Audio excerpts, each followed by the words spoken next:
At approximately 8:20 in the evening on August 18, 2025, New Hampshire State Police officers arrived at a quiet home on Moharimet Drive in Madbury. What they discovered inside would shake this small community to its core. 4 bodies lay throughout the house. A 48-year-old father who had been battling terminal brain cancer, 2 young children, ages 8 and 6, and their mother, 34-year-old Emily Long, who had taken her own life after ending the lives of her family members. But here's what made investigators pause. 1 child survived. A 3-year-old, physically unharmed, left alone in the house with the bodies of their entire family. Why would a mother who decided to end her family spare 1 child? What drives someone from being a devoted caregiver to becoming their family's executioner? Just 48 hours before this tragedy, Emily Long was posting on social media about overcoming depression for her children. She talked about putting on makeup for the first time in weeks, about trying to climb out of the darkness that had consumed her. To her thousands of followers, she was a mother fighting to be better, struggling publicly with the weight of caring for a terminally ill husband while raising 3 young children. But Emily was hiding something that made her situation even more desperate. Between January 2023 and July 2025, she had stolen approximately $660,000 from her employer. The walls were closing in. Her husband Ryan was dying from glioblastoma, one of the most aggressive brain cancers known to medicine. Her financial crimes were about to be discovered, and the stress of maintaining so many lies while watching her husband deteriorate was creating an impossible psychological trap. In the early morning hours of August 18th, Emily Long made a choice that destroyed what remained of her family. She moved through her home with calculated precision, using a firearm to end the lives of her husband and 2 of her children. But the questions remain. Was this a mercy operation in her mind, sparing her family from the suffering she believed awaited them? Or was this the final act of someone whose grip on reality had completely shattered? Why did she spare her youngest child? What was going through her mind as she pulled the trigger? And how did a community miss the warning signs that a mother was about to commit the unthinkable?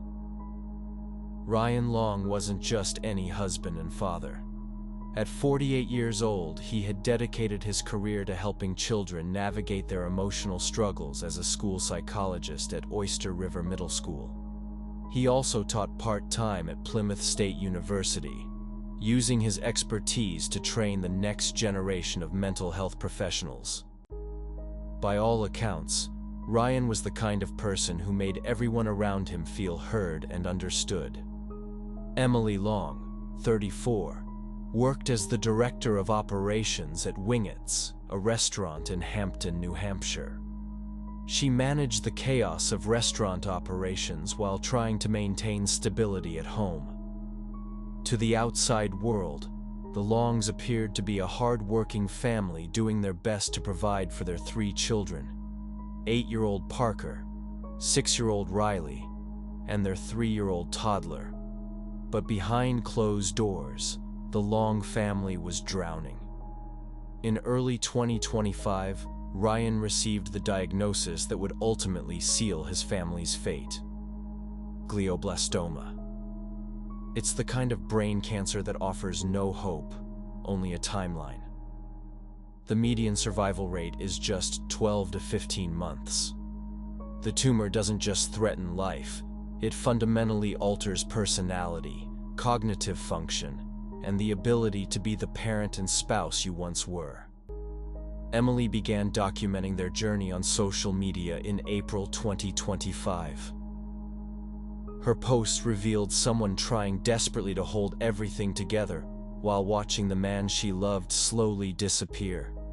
She talked about the anxiety of monitoring periods between treatments, knowing that recurrence could happen at any moment.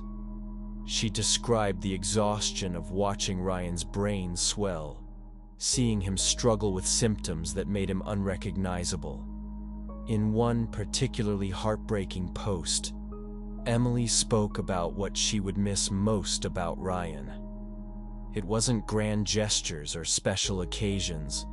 It was the quiet moments at the end of each day when she could recap her chaotic work life and he would listen with patience and understanding. She mourned the future they would never have, the fruits of his emotional labor that he would never see. While Emily was publicly documenting her struggles as a caregiver, she was privately committing a crime that would eventually contribute to her complete psychological breakdown. Between January 2023 and July 2025, Emily systematically embezzled approximately $660,000 from Wingett's.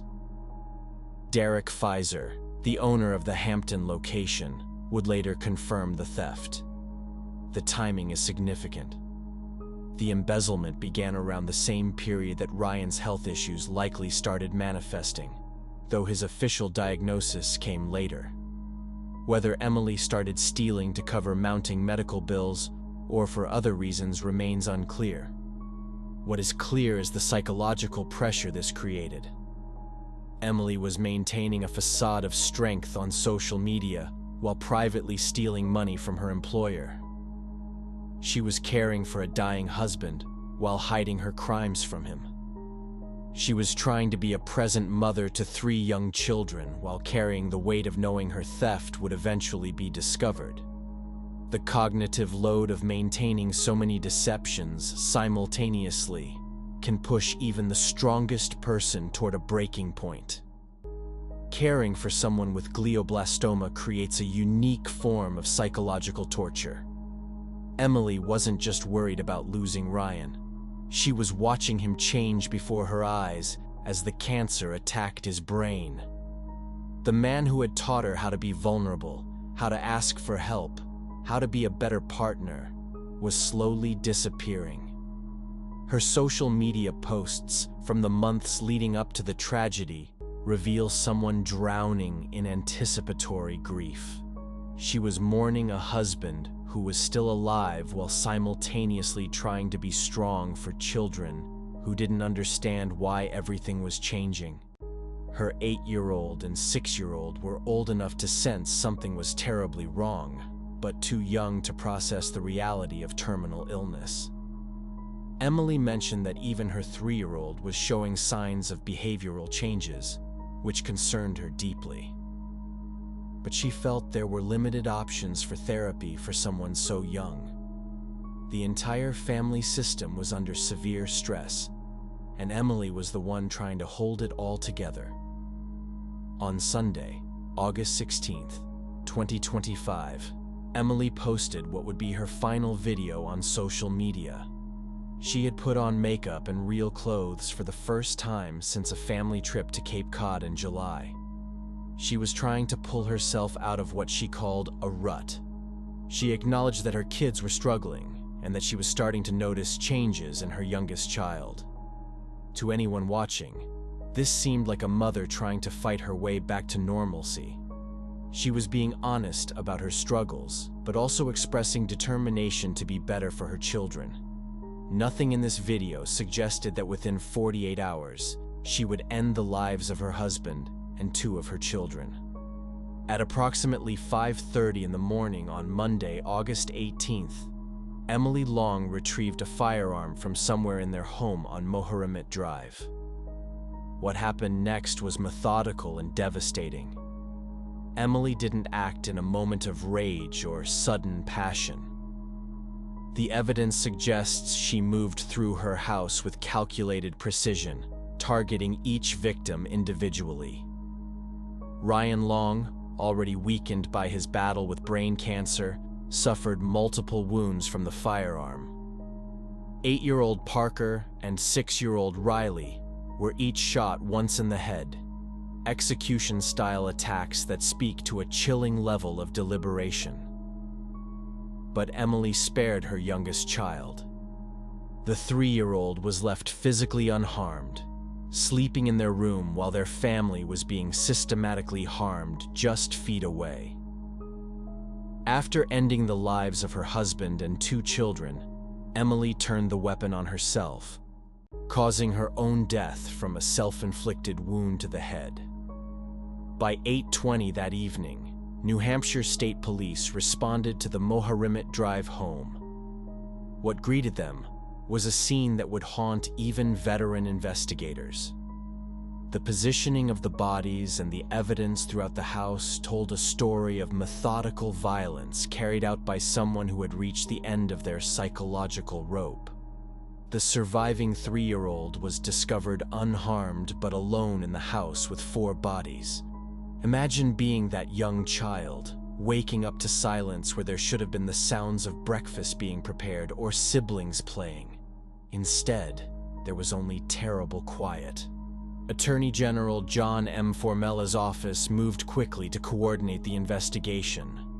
This wasn't a typical case. The systematic nature of the events, combined with Ryan's terminal diagnosis, Emily's public social media presence, and the surviving child, demanded extraordinarily careful handling. Investigators began examining Emily's social media accounts, and what they found painted a picture of someone drowning under impossible circumstances. Her posts documented the progressive deterioration of both her husband's health and her own mental state. She talked about depression, about feeling overwhelmed, about struggling to be the mother her children deserved. But what investigators couldn't determine was whether Emily had been receiving professional mental health treatment. Her posts suggested people had encouraged her to seek therapy, but there was no evidence she had followed through. The gap between recognizing the need for help and actually accessing it became a central theme in understanding how this tragedy unfolded.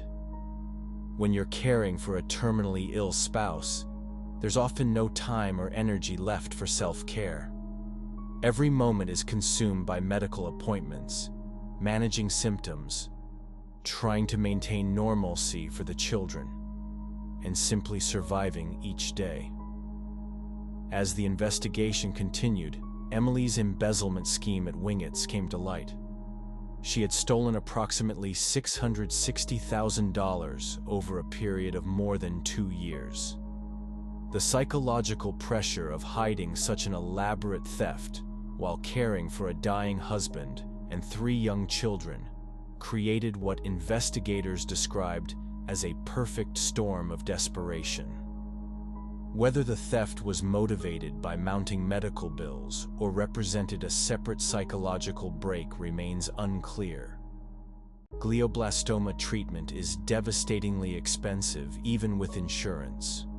Radiation therapy, chemotherapy, specialized medications, and frequent hospital visits can quickly exhaust a family's financial resources. If Ryan's cancer treatment was creating crushing debt, Emily's embezzlement might have been a desperate attempt to keep the family financially afloat. But it also meant she was hiding yet another enormous burden from her dying husband, adding another layer of deception to her already overwhelming stress.